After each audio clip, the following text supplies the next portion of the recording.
வணக்கம் அன்பு நண்பர்களே, இன்றைய ஆயுத நிகழ்ச்சிக்கு உங்கள் அனைவரும் அன்போடு வரவேற்கிறோம். திருப்பு முனைகளுக்கு பஞ்சமில்லாத விஷயம் தமிழக அரசியல். இப்ப மிக சமீபமாக 2 திருப்பு முனைகள், 2 முக்கியமான சம்பவங்கள் தமிழக அரசு நடந்திருக்கின்றன. ஒன்று, தேசிய முற்போக்கு திராவிட கழகத்துடைய தலைவர் திரு விஜயகாந்த் அவர்கள் அதிமுக திமுக இரண்டையும் அளிப்பதற்காக, ஆட்சியிலிருந்து அகற்றுவதற்காக எந்த முடிவும் மேற்கொள்வேன், நான் தனியாக போட்டியிட தயாராக இருக்கிறேன் என்று சொன்ன கையோடு மிகப்பெரிய நற்சான்றிதழை மக்கள் நல கூட்டியக்கத்துக்கு அளித்திருக்கிறார். இந்த 2 கட்சிகளை ஒப்பிடும்போது மக்கள் நல கூட்டியக்கம் பல்வேறு நல்ல விஷயங்களை கொண்டிருக்கிறது, நல்ல கூட்டணியாக தெரிகிறது, நல்ல கொள்கைகளை கொண்டிருக்கிறது என்ற பாராட்டை தெரிவித்திருக்கிறார். அவர்களோடு கூட்டணி அமைப்பதற்கான வாய்ப்பு இந்த முறை, இதுவரை யூகமாக ஏசியமாக வருவார்களா மாடல் சொல்லிக் கொண்ட விஷயம் இந்த முறை கிட்டத்தட்ட கொஞ்சம் உறுதிப்படுத்தப்பட்டிருக்கிறதோ என்ற ஒரு கருத்தை வலியுறுத்திருக்கிறது. தேசிய முற்போக்கு திராவிட கழக தலைவர் விஜயகாந்த் அவர்கள் மக்கள் நல கூட்டியக்கத்துக்கு மிகப்பெரிய சான்று அளித்திருக்கிறார். அந்த கூட்டணிக்கு போவதற்கான சிக்னலா அது, சபிங்கையா அது என்ற ஒரு கேள்வி எழுந்திருக்கிறது. மக்கள் நல கூட்டியக்கத்தில் இருக்கக்கூடிய வைகோல் இருந்து, ஜி ராமகிருஷ்ணன் இருந்து, முத்தரசன் இருந்து, திருமாவளவன் எல்லோருமே மிகப்பெரிய மகிழ்ச்சி அடைந்து வரவேற்றிருக்கிறார்கள். இது ஒரு இருக்க. இன்னொரு முக்கியமான விஷயம் பேச வேண்டியிருக்கிறது. மறுமலர்ச்சி திராவிட முன்னேற்ற கழகத்திலிருந்து மாவட்ட செயலாளர்களை தொடர்ந்து தன்னுடைய பக்கம் இழுத்துக் கொண்டே இருக்கிறது திராவிட முன்னேற்ற கழகம். இது ஏதோ ஒரு மாவட்ட செயலாளர் வெறுத்து போய், கட்சியில பிடிக்காம போய், தனக்கு பதவி கிடைக்கல, இல்லாட்டி புகழ் கிடைக்கல, அங்கீகாரம் கிடைக்கல என்பதாக திராவிட முன்னேற்ற கழகத்தில் இணைந்தார் என்று சொல்ல முடியாமல் குழுவாக சென்று சேர்வார்கள் என்று பார்க்கும்போது நிச்சயமாக அங்கிருந்து ஆளை எடுப்பதற்கான ஒரு முயற்சி இருக்கிறது. இது திட்டமிட்டு செய்யப்படுகிறது என்ற குற்றச்சாட்டை மறுமலர்ச்சி திராவிட முன்னேற்ற கழகம் வைக்கிறது. இது மதிமுகவுக்கான பின்னடைவை அந்த கூட்டணியில் ஏற்படுத்துமா?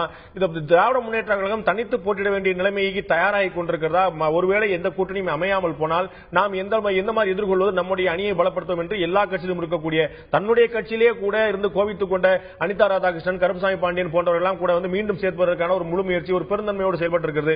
இது தன்னுடைய கட்சியை இந்த தேர்தலுக்கு முழுமையான பலத்தோடு தயார்படுத்துவதற்கான முயற்சியா, அடுத்த கட்சியிலிருந்து ஆளுக்கக்கூடிய முயற்சியா?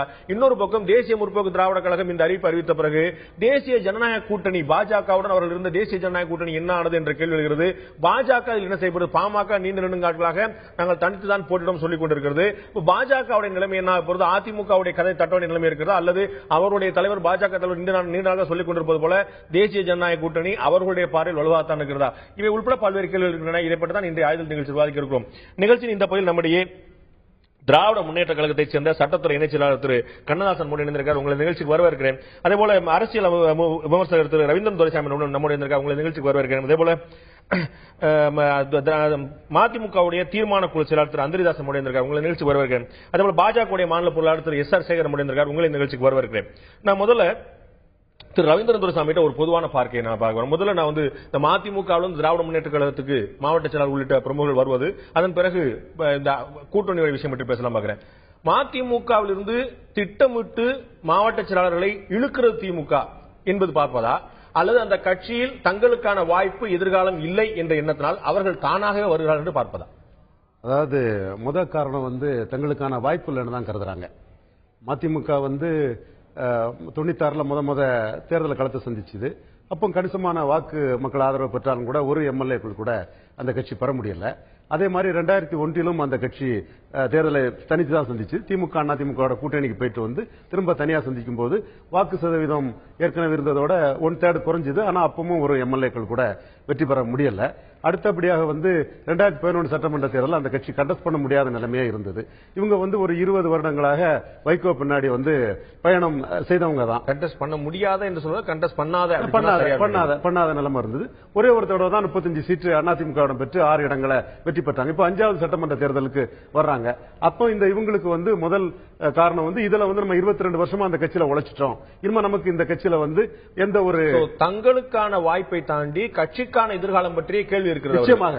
அடுத்தபடியா திமுக முக்கியமா உள்ள தலைவர்கள்ட்ட அவங்களுக்கு ஒரு கான்டாக்டும் கிடைக்கும் போது அவங்க இந்த முடிவு எடுக்கிறாங்க. ரெண்டும் திரு அந்திரிதாஸ் கேட்க விரும்புறது, திரு கலைப்புலி தானு ஒரு முறை குறிப்பிட்டது போல, அவர் வெளியேறும்போது குறிப்பிட்டது போல, தாயகத்தின் முன்னால் இருக்கக்கூடிய பேரறிஞர் அண்ணாவுடைய சிலையில் அந்த துவக்கத்தின் போது, சிலை துவக்கத்தின் போது யார் யாரெல்லாம் திறப்பும் போது யார் யாரெல்லாம் இருந்தார்கள் என்று பெயர் குறிப்பிடப்பட்டதோ அவர்கள் வைகோவை தவிர யாருமே அவர்கள் கூட இல்லை. இது ஏன் என்று நீங்கள் மறுமுறை சிந்திக்க வேண்டும் என்று சொல்லியிருக்கார். இப்படி ஒவ்வொருவராக சென்று கொண்டே இருப்பது நிச்சயமாக இந்த 20-22 ஆண்டுகளாக மதிமுக ஒரு வலுவான இயக்கமாக தன்னை முன்னிறுத்திக் கொண்டே இருந்தாலும் கூட, அன்றைய காலத்திலிருந்து திரு லட்சுமணன் உள்ளிட்ட மாவட்ட செயலாளர் அந்த காலத்தில் இருந்தவர்கள் ஒவ்வொருவரா மாறி மாறி மாறி போயிட்டே இருக்காங்க. எல் கணேசன்ல இருந்து செஞ்சியார்ல இருந்து மாறி மாறி எல்லாருமே போயிட்டே இருக்காங்க போது மதிமுக பக்கம் ஏதேனும் ஒரு தவறு இருக்கிறது என்றால் மறுக்க முடியுமா? அதாவது கொள்கை பிடிப்போடு கொள்கை சார்ந்து ஒரு இயக்கத்தை நடத்துவது என்பது ஒரு பிரசவ வேதனை. 93 மதுராந்தகம் ஆரம்பத்திலிருந்து பல மாவட்ட செயலர்கள் நீங்கள் சொன்னதை போல வெளியேறியிருக்கிறார்கள். அதை மாறுபட்ட கருத்து இல்லை. ஆனால் ஒரு மரத்திற்கு எப்படி வேர் முக்கியமோ, ஒரு கட்டடத்துக்கு எப்படி ஒரு அடித்தளம் முக்கியமோ, அப்படி ஒரு இயக்கத்திற்கு தொண்டர்கள் முக்கியம். மதிமுக என்பது தொண்டர்களால் உருவாக்கப்பட்ட கட்சி என்கின்ற காரணத்தால் தொண்டர்களுடைய கொள்கை பிடிப்பு இருக்கின்ற வரை இந்த கட்சி நீடிக்கும், நிற்கும், நிலைக்கும், வாழும், வளரும் என்பதை யாருக்கு மாறுபட்ட கருத்து. நான் வேற எங்கேயும் போய் உதாரணத்தை தேட வேண்டியது. நானே திமுகவிலே இன்றைக்கு நகர செயலாளராக இருந்துதான் மதிமுகவுக்கு வந்தேன். 96 சட்டமன்ற தேர்தலுக்கு நின்றேன் பூந்தமல்லி தொகுதியிலே. 2001 பூந்தமல்லி தொகுதியில் நின்றேன். 3 முறை நகரமன்ற தலைவர் தேர்தலுக்கு நின்றேன். 25,000 வாக்குகளிலிருந்து 28,000 வாக்குகளை வாங்கியிருக்கிறேன். ஆக என்னை பொறுத்தவர்களே அதிகாரம் பதவியை கேடுவர்கள் என்னோட வரத்தேவையில்லை என்று சொன்ன பிறகு தீர்க்கமாக உணர்ந்து நாம் போகின்ற பாதை கரடுமுரடாக இருக்கும் என்பதை தெரிந்து புரிந்து கொண்டுதான் நாங்கள் இன்றைக்கு வைகோவை பின்பற்றி வருகிறோமே தவிர இடையில பிடிப்பு இல்லாதவர்கள் போகலாம். இன்றைக்கு ஜோயல் அவர்கள் கூட என்ன சொல்லியிருக்கிறார்கள், இது ஒரு குடும்ப கட்சி, எங்களுடைய குடும்பத்தில் உள்ளவர்கள் திமுகவில் உள்ளவர்கள் என்று சொல்லியிருக்கிறார்கள். அவர்களெல்லாம் யாரும் நாட்டுக்கு அடையாளம் தெரியவில்லை. நான் இன்றைக்கு திமுகவிலே நகர செயலாளராக இருந்து மதிமுகவுக்கு வந்த காரணத்தால் தான் இன்றைக்கு தமிழக அளவிலே நான் தெரியப்படுத்தப்பட்டிருக்கிறேன். அவர் கூட மதிமுக முகவரி கொடுத்த பிறகுதான் நம்ம தெரியப்படுத்தப்பட்டிருக்கிறார். ஆகவே சில மாவட்ட செயலாளர்கள் வெறும் தலைமைகளை, மாவட்டத்தில் இருக்கின்ற தலைமைகளை இன்றைக்கு கபலீகரம் செய்து கொண்டு அரசியல் தட்பவெட்ப சூழ்நிலைக்கு தன்னை யாரும் சீண்டவில்லை என்கின்ற காரணத்தால் மதிமுக உடைக்கலாமா, உருக்குலைக்கலாமா என்கின்ற எண்ணத்தில் இவர் உடைப்பதும் உருக்குலைப்பதும் கலைஞருக்கு எப்பொழுதும் கைவந்த கலையாக இயல்புல பார்க்கும்போது ஒரு மாவட்ட செயலாளர் போனார், 2 பேர் போனார்னா அதுல வியப்புக்குரிய விஷயம் இல்ல. அதிமுகவில இருந்து சிட்டிங் எம்எல்ஏக்கள் எல்லாம் வெளியேறி இருக்காங்க. திமுகவில இருந்து நடப்பு எம்எல்ஏக்கள் மந்திரிகள் எல்லாம் மாறி இருக்கிறாங்க. இது ஒன்று கட்சியில இருந்து இன்னொரு கட்சி மாறுறது, அமைச்சர் பெருமக்களே மாறி இருக்கிறார்கள். வியப்புக்குரிய விஷயம் இல்ல. தொடர் நிகழ்வாக மாவட்ட செயலர் இன்னும் சொல்ல போனால் வைகோவுடைய சொந்த தொகுதியிலேயே அவர் பலம் வாய்ந்ததாக சொல்லப்படக்கூடிய தென் மாவட்டங்களிலேயே அவருடைய மாவட்டம் அருகில் இருக்கக்கூடிய மாவட்டம் என்று சொல்லும் போது இது ஒரு அடிப்படையை ஒரு மிகப்பெரிய கேள்விக்குள்ள அடிப்படை ஆட்டுவதாக நான் சொல்ல அடிப்படையை மிகப்பெரிய கேள்விக்குள்ளாதான் பார்க்கலான்னு கேட்கிறேன். அதாவது டெல்லிக்கு போகும்போதே கலைஞர் என்ன சொன்னார்னா மதிமுக எங்கே இருக்கிறது என்று கேட்டார். ஆனால் இத்தனை மாவட்ட செயலர் முரசொலியை நீங்கள் 93 இருந்து எடுத்து பார்த்தால் சேர்ந்திருக்கின்றவர்களை பார்த்தால் பல லட்சத்துக்கு வரும். ஆகவே எங்கே இருக்கிறது என்று சொன்னால் மதிமுக தேடி அவர்கள் ஏன் வருகிறார்கள் சொன்னால் இன்றைக்கு இருக்கின்ற அரசியல் தட்பவெட்ப சூழ்நிலையில் அறிவாலயத்தை சீண்டுவார்கள் யாரும் இல்லாத காரணத்தால் கூட்டணிக்கு யாரும் வரமாட்டார்களோ, ஒரு கூட்டணியை வைகோர்கள் பிடித்து வைத்து விட்டார்களே என்கின்ற அந்த கோபத்தின் காரணமாக, அதிர்ச்சியின் காரணமாக இன்றைக்கு மதிமுகவிலிருந்து உடைத்து அது மூலமாக ஒரு அச்சத்தை உருவாக்க வேண்டும் என்று நினைக்கிறார். ஒரே நிமிஷம் நான் சொல்றேன், இது எங்களை பொறுத்தவரை ரத்த தான இயக்கம், எங்களை பொறுத்தவரை ரத்த தான இயக்கம். சொன்னது எனக்கு 2 கேள்வி. ஒன்று, எங்கே மதிமுக என்று கேட்டவர்கள் இப்ப இணைந்தவர்களுடைய எண்ணிக்கை லட்சக்கணக்காக இருக்குன்னு சொல்லும் போது லட்சக்கணக்கானவர்கள் மதிமுக விட்டு வெளியேறி இருக்கிறார்கள் என்ற ஒரு பாயிண்ட் வருகிறது. இன்னொன்று, கூட்டணிக்கு யாரும் இல்லாமல் அரசியல் தவிச்சிட்டு இருக்கிறாங்கன்னு சொன்னா கட்சியில சேர்வதற்கு இவ்வளவு பேர் தயாரா வரும்போது கூட்டணி பற்றி ஒரு நம்பிக்கை அதிகமாக தானே இருக்கணும். நேற்றுக்கு போனவங்க யாரு? 4 பேரோட தான் போனாங்க. எந்த ஒன்றிய செயலர், எந்த நகர செயலர், எந்த கூட்டத்தோட போனாங்க? ஒண்ணும் கிடையாது. அதாவது நான் என்ன சொல்றேன்னா மர்ம கூட்டணின்னு ஜோயல் அவர்கள் பேட்டி கொடுத்தார்கள். மர்ம கூட்டணி என்ன மர்மம் தெரியல. ஜூலை 27 மக்கள் நல கூட்டணி பற்றி பேச்சுவார்த்தை படிப்படியாக நடந்து கொண்டிருக்கிறது. நவம்பர் 2 அறிக்கை வெளியிடுகிறோம். அதற்கு முன்பே செப்டம்பர் 7 மாவட்ட செயலர் கூட்டத்தில் நான் அந்த கூட்டத்தில் நானும் இருக்கிறேன். தெளிவாக சொல்லிவிட்டார். 14 சோமு ரியாக்ட் பண்றாரு. 15 அந்த அண்ணா பிறந்தநாள் விழா மாநாட்டில் மாசிலாமணி அவர்கள் சொல்கிறார் திராவிட இயக்கத்துடைய கடைசி கையிருப்பு வைகோன்னு சொல்லிட்டு அடுத்த நாள் தன்னுடைய பிளேட்டை மாத்துறாரு. இன்றைக்கு செப்டம்பர் 7 நடந்த மாவட்ட செயலர் கூட்டத்தை தெரிவித்த கூட்டத்திற்கு நேற்றைய தினம் 15 டிசம்பர் 15 ரியாக்ஷன் கொடுக்கிறார்னா அதற்குள்ளாலே இருக்கின்ற மர்மம் என்ன என்றுதான் நாங்க கேட்க வேண்டியதாக. நான் திரு கண்ணாசன் அவர்கள்ட்ட கேட்கிறேன். ஏற்கனவே நான் முதல்ல அறிமுக உரையில சொன்னது போல ஒருவர் வந்தார், இருவர் வந்தார் அப்படின்னு சொன்னா நிச்சயமாக அவர்களுக்கு தங்களுடைய கட்சிக்கு எதிர்காலம் இல்லை அல்லது தங்களுக்கு எதிர்காலம் இல்லை என்ற ஏதோ ஒரு காரணம் இருக்கலாம் வரலாம். ஆனால் 4 பேர் 5 பேர் ஒவ்வொரு முறையும் திட்டமிட்டு எல்லோருக்கும் ஊருக்கே தெரிந்து நாளைக்கு இவர் நேற்று சேர்ந்தவர்கள் யாரும் சேர போறாங்கிறது ஒரு 5 நாட்களாக எல்லா சமூகங்களும் இவங்க எல்லாம் அங்க போறாங்கன்னு திட்டமிட்டு தெளிவாக அறிவிக்கப்பட்டு செய்யக்கூடிய விஷயமா இருக்குது. அப்ப இது இழுக்கக்கூடிய வேலை இல்லாமல் ஈர்க்கக்கூடிய வேலையா பார்க்க முடியுமா? நிச்சயமாக திராவிட முன்னேற்ற கழகத்தின் பால் ஈர்க்கப்பட்டு வராங்களே தவிர திராவிடம் யாரையும் கவரல. ஆதிரிதாஸ் அவர்கள் மிக ஆவேசமா பேசுவாங்க, அவர் நகைச்சுவாயும் பேச முடியுன்றதுக்கு அவர் ஒரு செய்தி ஒன்று சொன்னாங்க. வைகோ அவர்களை நம்பி நிறைய கூட்டணி கட்சிகள் வருகின்றன, திராவிட முன்னேற்ற கழகத்துக்கு வரலன்னு சொல்லிட்டு. ஆனா திராவிட அந்த கட்சி கூட்டணிகளை பார்த்தீங்கன்னா மதிமுகவிலிருந்து இயல்பாக திராவிட முன்னேற்ற கழகத்திற்கு தாய் கழகத்துக்கு திரும்பி வருகிறார்கள். இவங்கெல்லாம் யாரு? வேற கட்சியிலிருந்து போனவங்க கிடையாது. திராவிட முன்னேற்ற கழகத்திலிருந்து நண்பர் அந்திதாஸ் உட்பட எல்லோரும் மதிமுகவை சென்றுவிட்டு அந்த கட்சியினுடைய நடவடிக்கைகள் தன்னுடைய செயல்பாடு பிடிக்காத காரணமாக இயல்பாக திராவிட முன்னேற்றத்துக்கு வராங்க. செயல்பாடுகள் தான் பேசுறேன், கொள்கையை பத்தி நான் பேசல. இல்ல நான் நேற்று வரைக்குமே இந்த அவர்களுடைய உயர்மட்ட குழு கூட்டம் நடக்கிற வரைக்குமே அவர்கள் திமுகவோடு சேருவார்கள் என்ற எதிர்பார்ப்பு இருந்தது. அப்போது வரைக்கும் எல்லாருமே நல்ல நண்பர்களாக இருந்தார்கள். அவர் திராவிட இயக்கத்துக்கு ஏதாவது ஒரு சீர்கேடு ஏற்பட்டுச்சுன்னா முதல்ல போராடக்கூடிய நான் தான் இருப்பேன். அவருடைய இல்ல திருமண விழாவில் வைகோ போய் பேசினாரு. அப்பெல்லாம் ஒரு நல்ல இயக்கமாக தோன்றிய ஒரு மதிமுக திமுகவோட கூட்டணி கிடையாது என்று அறிவித்த உடனே தடதடன்னு அங்கிருந்து ஆள உருவ ஆரம்பிச்சா அப்படின்னா இது ஒரு திட்டமிட்டு ஒரு ஸ்கெட்ச் போட்டு செய்யக்கூடிய விஷயம் பார்ப்பாங்க. ஒரு தவறான குற்றச்சாட்டு, கருத்து பதிவு, ஆட்களை இழுக்கிறோம் என்பது தவறான குற்றச்சாட்டு. ஏன் அப்படி இந்த சந்தேகம் பொதுமக்கள் மத்தியில் வரும் அப்படின்னு ஒரு 4 பேர் 5 பேர் வேறு வேறு மாவட்டத்தை சேர்ந்தெல்லாம் வர்றாங்க அப்படின்னா உங்களுக்கு தெரியும் தலைவருடைய அப்பாயின்மெண்டோ தளபதி அப்பாயின்மெண்டோ அவங்களோ இவங்களோ 2 பேருமே வர்றாங்க அப்படின்னா திராவிட முன்னேற்ற கழகத்துல அவங்க அவருடைய அப்பாயின்மெண்ட் முதல்ல பிக்ஸ் பண்ணி முதல்ல பேசி யார் யார் வரா எப்போ வரா எல்லாமே சேர்ந்து நடக்கக்கூடிய விஷயம். அதை தாண்டி இது எதேச்சா நடந்த விஷயம். நாங்க போயிட்டு இருந்தோம், அவர் வந்தாருன்னு சொல்லி மாவட்டத்தில் வந்தாருன்னு சொல்ல முடியாது. திராவிட முன்னேற்ற கழகத்தை பொறுத்தவரை அறிஞர் அண்ணா அவர் சொன்னது போல ஒரு தாய் பெற்றெடுக்க வயிறு தாங்கா காரணத்தால் தனித்தனி தாய் ஈன்றெடுத்த தம்பிகள் என்ற கருத்தை உள்வாங்கிய தலைவர் கலைஞர் அவர்கள் தலைவராக இருக்கும் வரையில், அதன் அடிப்படை தளபதி நடக்கிற வரையில் யார் இந்த இயக்கத்திலிருந்து விலகி சென்று மீண்டும் இந்த தாய் கழகத்தை திரும்பி வராங்களோ அவர்களை ஏற்றுக்கொள்வது எங்களுக்கு எந்த விதமான தயக்கமும் கிடையாது. சொல்ல வரேன். அப்படி வருபவர்கள் நீங்க வர வேண்டாம் சொல்றது என்ன? நம்முடைய கட்சியை சேர்ந்து பார்த்து 4 பேர் வர்றாங்கன்னா வரவேற்க வேண்டிய ஒரு கட்சியை உடைத்து வளர வேண்டும் என்ற ஒரு சின்ன நிலை திராவிட முன்னேற்ற கழகத்துக்கு இல்லை. திராவிட முன்னேற்ற கழகம் ஓங்கி வளர்ந்து ஒரு ஆலமரம், அந்த ஆலமரத்தின் நிழலிலே இருந்து மக்களுக்கு சேவை செய்கின்ற எண்ணத்திலிருந்து அந்த கட்சியிலிருந்து வராங்களே தவிர திராவிட இழுத்துதான் பலமை சேர்க்கணும் அப்படின்ற எண்ணம் கிடையாது. திரு அந்தரிதாஸ் நகைச்சுவாவும் பேசுறாருன்னு சொல்லி ஒரு விஷயம் சொன்னீங்க. இன்னைக்கு கூட்டணி மக்கள் நல கூட்டணி பற்றி பேச்சு வரும்போது நாங்க எந்தெந்த கட்சி எல்லாம் வரும் எந்தெந்த கட்சி எல்லாம் நாங்க வரவேற்பு சொல்லிட்டு அவங்க ஒரு அணியை ஃபார்ம் பண்ணிட்டே போறாங்க ஸ்ட்ராங் அவங்களுடைய பார்வையில. ஆனா திராவிட முன்னேற்ற கழகம் யாருடன் கூட்டணி வைக்கும் என்ற பேச்சுக்கு ஒரு தெளிவான பார்வை, ஒரு சமிகையாவது இருக்கிறதா? எங்களுக்கு அதான் தளபதி அவர்கள் மிக தெளிவா சொன்னாங்க. திராவிட முன்னேற்ற கழகம் தனித்து போட்டியிடக்கூடிய வலிமையுடைய ஒரு கட்சி. எந்த கட்சி இல்லாமலும் திராவிட முன்னேற்றம் தனித்து போட்டியிடும் எங்களால சொல்ல முடியும். ஆனால் எது நகைச்சுவை போட்டிட்டு இருக்கோமா அப்படின்னு கேள்வி வருது. கால சூழ்நிலை இப்போ கடந்த நாடாளுமன்ற தேர்தலில் நாங்க காங்கிரஸோட கூட்டணி இல்ல, விடுதலை சிறுத்தைகளோட கட்சியோட மனிதநேய மக்கள் கட்சி, புதிய தமிழன் கட்சி என்ற ஒரு சிறு கட்சிகளோட நமக்கு போட்டி விட்டோம். எல்லாருக்கும் தெரியும் பெரிய கட்சிகள் இல்லாமலே திராவிட முன்னேற்றம் தனித்து போட்டியிடுது, அதிமுக தனித்து போட்டியது பார்த்து வரலாறு. ஆனால் இப்பொழுது நண்பரையா நகைச்சுவை என்ன சொன்னா அவங்க சொன்னாங்க வைகோ அவர்களை நோக்கி நிறைய கூட்டணி கட்சிகள் எல்லாம் வந்து கொண்டிருக்கன அப்படின்னு சொன்னாங்க. அதுல சந்தோஷம் தான். ஆனால் அவருடைய அந்த பிளாக் தன்னுடைய பறவைகளை காப்பாற்ற மறந்துவிட்ட ஒருவராக, அவங்க தங்களுடைய கட்சியை காப்பாற்ற மறந்து விட்டவராக எத்தனை கூட்டணி அந்த கட்சி என்ன பண்ண போகுதுன்னு எங்களுக்கு தெரியல. நிறைய கூட்டணிகள் தேடி வராங்க. நான் கேட்ட கேள்விக்கான பதில் கிடைச்சதான்னு எனக்கு தெரியல. இப்போ திமுகவோட கூட்டணி அமைக்கிறதுக்கு யார் யாரெல்லாம் வாய்ப்பு, நம்ம ஒரு ப்ராபபிலிட்டி பேசுவோம் இல்லையா? ரவீந்திரன் துரைசாமி போன்ற அரசியல் விமர்சகர்கள் இவங்க எல்லாம் போவாங்க, இவங்க எல்லாம் வருவாங்க சொல்ல முடியும். அப்ப திமுக கூட யார் வருவாங்க கேட்டா ஒரு மிகப்பெரிய கேள்விக்குறிதான் இருக்கு. பாஜக வாய்ப்பு இருக்கா, பாமக வாய்ப்பு இருக்கா, மக்கள் நல கூட்டணிக்கு வாய்ப்பு இருக்கா, தமாக வாய்ப்பு இருக்கா, தேமுதிக வாய்ப்பு இருக்கா?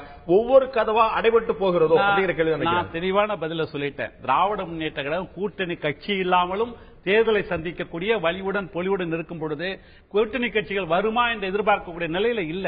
ஆனாலுமே உங்களுடைய தலைவர் அறிக்கை விட்ட போது ரொம்ப அழகா சொன்னார். அதான் உங்களுடைய தலைவர் சொன்ன அறிக்கையிலே ஒரு சொல்லப்பட்ட விஷயம், நாங்க தனித்து போட்டியோட கூட தயாரா இருக்கிறோம், அதிமுக ஒன்றும் அசைக்க முடியாத இயக்கம் அல்ல அப்படின்னு சொல்லிட்டு, ஆனால் தனித்தனியா இருந்தால் ஒரு குச்சியை சுலபமா உடைச்சிருவாங்க, எல்லாரும் கூட்டா இருந்தா தான் அந்த குச்சி உடைக்க முடியாம பலம் புரிஞ்சா இருக்கும்னு உதாரணத்தையும் இந்தியாவின் ஒரு மூத்த அரசியல்வாதி தலைவர் கலைஞர் அவர்கள் அவர் ஒரு கருத்தை சொல்கிறார் என்றால் நீங்க தேர்தலை பற்றி பிரிமிச்சூடு தான் இது. நீங்க விஜயகாந்த் அவர்களை பற்றி சொன்னா அவர் இன்றைக்கு ஒன்று சொல்வது, நாளைக்கு மாற்றி மாற்றி சொல்வது, கடைசியாக ஒரு முடிவெடுப்பது பல்வேறு காலகட்டங்களை பார்த்துட்டு இருக்கிறோம். அதே போல ஜனவரி பிப்ரவரி மாதங்கள் நிச்சயமாக இந்த கூட்டணி முடிவுகளுக்கு நிச்சயம் ஒரு விடை கொடுக்கும். அதுல நிறைய மாற்றங்கள் இருக்கும். வாஜ்பாய் காலத்து அரசியல் இப்போ இல்ல அப்படின்னு சொன்னதும் மதசார்பற்ற ஆட்சி அமைக்குமானால் காங்கிரஸோட கூட்டணி அமைப்பேன்னு சொன்னதுதான் நகைச்சுவை தவிர அவர் சொன்னதுல ஒண்ணு நகைச்சுவை கிடையாது. 2006 சொன்னார். 2006 எல்ஜிஎஸ் செஞ்சு வந்தப்ப கலைஞர் ஒரு அறிக்கை விட்டார், இவர்களோடும் வரலாம் அல்லது நேரடியாகவும் வரலாம், யார் வந்தாலும் பதவி கிடைக்கும் சொன்னா இன்றைக்கு ஆட்களை தேடி அலைய வேண்டிய நிலை தன் அவநம்பிக்கையோடு இன்றைக்கு திமுக இருக்கிறது என்பதுதான் உண்மை. எங்களை பொறுத்தவரை இது ரத்த தான இயக்கம். எவ்வளவு பேர் ரத்த தானத்தை நாங்கள் கொடுத்தாலும் கூட மீண்டும் மீண்டும் ரத்தம் சுரந்து கொண்டே ஒரு லைட்டர் வெயின்ல மட்டும் சொல்லி ரத்த தானம் கூட எந்த கால இடைவெளியில் கொடுக்கணும் ஒரு கணக்கு இருக்கு. அதிகமா போட்டு ரத்தம் கஷ்டப்பட்டு சேமித்த ரத்தத்தை கொஞ்சம் கொஞ்சமாக திருட வேண்டும், கபலீகரம் செய்ய வேண்டும் என்று நினைக்கிறாங்க. லட்சக்கணக்கான யூனிட் வெளியே போயிடுச்சு. ரத்த தானத்துக்கும் ரத்த போக்குக்கும் நிறைய வித்தியாசம் உண்டு. நம்ம அப்படிப்பட்ட ஒரு ஆபத்துக்கு போயிடக்கூடாது. நான் திரு பாஜகவை சேர்ந்த மாநில பொருளாளர் திரு SR சேகர் கேட்கிறேன். இந்த தேமுதிக தலைவருடைய பேட்டியை உங்கள்ட்ட தான் ஆரம்பிக்கலாம்னு பாக்குறேன். அவர் மக்கள் நல கூட்டு இயக்கத்துக்கு கொடுத்திருக்கக்கூடிய நற்சான்றிதழ் பாஜக கூட்டணி அவர் தொடர்கிறாரா என்ற மிகப்பெரிய கேள்வி எழுப்பியிருக்கிறது. உங்களுடைய பதில் திரு சேகர்? இல்ல, இப்ப இந்த கூட்டணி சம்பந்தமான விஷயங்கள்ல இப்ப எல்லா கட்சியினுடைய கதவுகளும் திறந்தே இருக்கிறது. எந்த ஒரு கட்சி, குறிப்பாக மக்கள் நல கூட்டணியை தவிர எந்த ஒரு கட்சி இல்ல கூட்டணி உள்ளே வருவதற்கா வெளியே போவதற்கா? ரெண்டு பக்கமுமே உள்ளே வரலாம், வெளியே போகலாம். உள்ள அதிகமா வர விடுறதுக்காக கதவை திறக்கிறது. நம்ம கூட்டணி அந்த மாதிரியாக திறந்திருக்கிற காரணத்தினாலே இல்ல, நம்ம கூட்டணியில கதவுகள் திறந்திருக்கிறது. அது எப்போது முழுமை அடைகின்ற போது அந்த கதவு மூடப்படும். 2 மாத காலத்துக்கு பிறகு அண்ணன் கண்ணதாசன் சொன்னது மாதிரி பிப்ரவரி மாதத்துல தான் யார் எந்த கூட்டணியில் இருக்காங்கிறது தெரிய வரும். அன்னைக்கு கதவு முடிக்கும். அது வரலும் திறந்து வச்சிருப்போம். இப்ப உங்களுக்கு தெரியும், மறுமலர்ச்சி திராவிட முன்னேற்ற கழகம் உங்களுக்கு கூட்டணியிலிருந்து வெளியேறிய முதல் கட்சியாக இருந்தது, அதிகாரப்பூர்வமாக அறிவித்தது. பாட்டாளி மக்கள் கட்சி தெளிவா அறிவித்தது, முதல்வர் வேட்பாளராக அன்புமணி ராமதாஸை ஏற்றுக்கொண்டால் பாஜக கூட்டணி தொடரும் சொல்லியிருக்காங்க. தேசிய முற்போக்கு திராவிட கழக தலைவர் இதற்கு முன்னாடியே நான் பாஜக கூட்டணியில் இருக்கேன்னு சொன்னேனா அப்படின்னு கேட்கிறார். அதற்கு என்ன அர்த்தம் நீங்க சொல்லணும். இன்று மக்கள் நல கூட்டு இயக்கம் சிறந்த கொள்கைகளை கோட்பாடுகளை கொண்ட கூட்டணியாக இருக்கிறது என்று நேரடியாக வெளிப்படையாக பேசியிருக்கிறார். அதாவது இன்னைக்கு மக்கள் நல கூட்டணிக்கு ஒரு வாழ்த்து தெரிவித்தவர், நான் மக்கள் நல கூட்டணியில் சேர்ந்து விட்டேன், அவங்க எங்களோட சேர்த்துக்கிட்டேங்கிற மாதிரி ஏதாவது சொல்லியிருக்காரா? உங்களுக்கு இதுக்கு மேல ஏதாவது சிக்னல் வேணும் அதையும் சொல்லல. ஆகவே உங்களுக்கு இதுக்கு மேல இல்ல, சிக்னல் நீங்களா எடுத்துக்கிறது இல்ல, சிக்னல் நீங்களா எடுத்துக்கிறது. அதாவது இன்றைய தேதியை பொறுத்த மட்டும் மக்கள் நல கூட்டணியை தவிர எந்த ஒரு கட்சியும் கூட்டணி இன்னும் சேரவில்லை.